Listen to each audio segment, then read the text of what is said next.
Happiness hack number 2. Happiness hack. All right. This probably is an original idea, but I was thinking about this the other day. Can you just not say that? Just say this is an idea. Because don't worry about it not being original. Nothing is original. All right. We can keep this here. Yeah, sure. Whether it's original or not. Thanks, TJ. It's a very bad habit to be overly self-deprecating. Correct. Humble without being self-deprecating, I think, is the key. Humble pie, motherfucker. Most crumblest. The humblest is the crumblest. I lost my train of thistles. I was thinking this the other night. I think I was down at South Bank in some markets or something like that. And I'd sort of been thinking about it over a few days.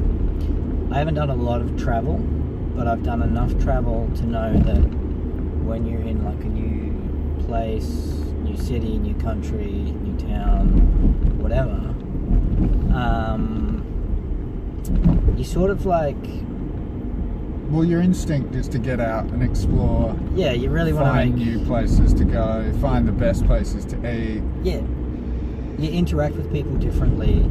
You wake up like fully energized and like pumped to go and find something or go and experience something new. Like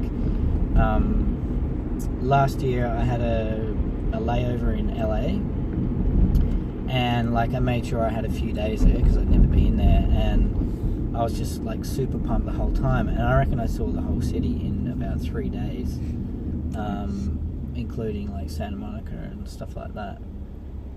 And it's just like such a cool feeling, and you're just like so pumped and want to go and look at everything, and you want to interact with everyone, and then like I realized you're in your own city where you live, or your own town, or whatever it is, your own hut or teepee. Your own area? Your own area. Your own precinct? Postcode. Zip code. And you just kind of, you get stuck back in your groove and get stuck back in your loop. Like, I realised that there's over half of Brisbane that I haven't even seen. And like heaps of stuff in Brisbane that I haven't seen, and surrounding areas. Like, I've explored a bit. But you just kind of go like, oh, I live here, I don't need to go look at it, I can go look at it any time. So then you end up never looking at it. Yeah. So yeah, we decided to make like a conscious effort to really, and my girlfriend as well, to really make sure we go to new places and try new things, and don't just sit at home on the weekend and be like, I can see that anytime, I'm just going to sit around. Yeah, a lot of it's habit as well, is it not? Yeah, I I think that's the getting stuck in your little comfort loop thing. Right. You're like, oh, this is my suburb, this is where I shop, this is where I go out to dinner, this is my house. I make the food for the week on a Sunday afternoon, I've got to do the washing and blah, blah, blah, which is all great to have a routine. Oh yeah, but when it takes away from, when it starts making you feel down, or like you haven't actually discovered what's around you, then it's a dangerous little loop. Yeah, totally. I gotta stop saying so much, sorry. What can you say instead of Wah.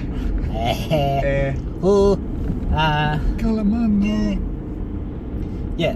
Anyway, when you start thinking like that and start like experiencing or trying to experience more like that, I think it really does raise your happiness level in general.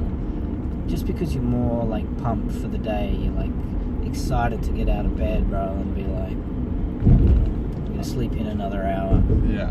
There's nothing wrong with sleeping in, but like when you're happier, your energy goes up, you get more done, you interact with people so much better. Yeah. You affect people in a much better way. And so just little exercises like this sort of just, it's not actually hard to think this way. It's just sort of retraining your brain a little bit, and you're immediately sort of happier. Yeah. Thoughts? Oh, it just makes me think of that little Gary Vee post that I was talking to you about this morning. Fresh. Which I've kind of forgotten what it is, but it was basically go do shit. Yeah. Show up. Show up. Yeah. Yeah. So, and underneath it's like, just get up, get out, and do things.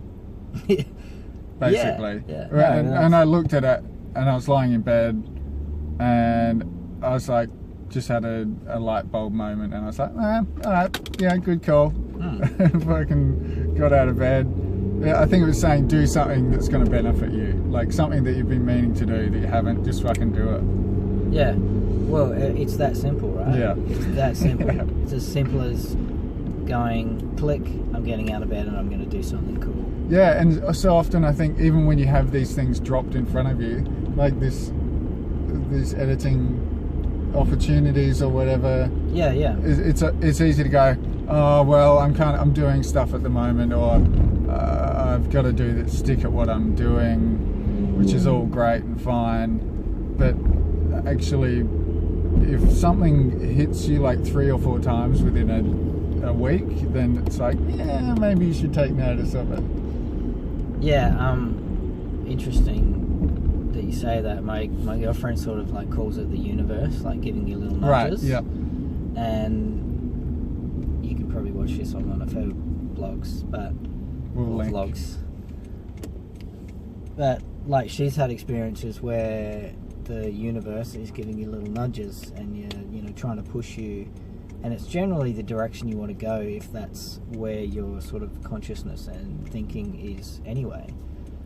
And if you ignore that, it will continue to nudge until it turns into a big kick, and it's going to kick you off something high, and it's going to be a pretty major wake-up call. So I've gone off on a bit of a tangent here, but listen to that intuition, listen to those nudges. If you are getting given those nudges and it's the direction you think you should be going, don't let fear or anything like that, or not prioritizing it or whatever, you should always just jump on it. Yeah. Like Jim Carrey in Yes Man. What does he jump on? He doesn't jump on it. He does like jump on. he just says yes. Zoe Deschanel. Yeah. He gets this thing where he has to say yes to everything, and it just completely Genius. changes his life. Genius. Yeah. So that was happy hack number. Happiness hack, and that we ended up going off on a tangent. But let us know what you think.